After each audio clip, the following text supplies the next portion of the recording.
kasabihan na habang may buhay, may Pag-asa.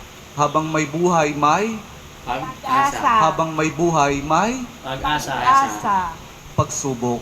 Dahil tayo katiwala ng Diyos, binibigyan din niya tayo ng iba't ibang klase ng pagsubok.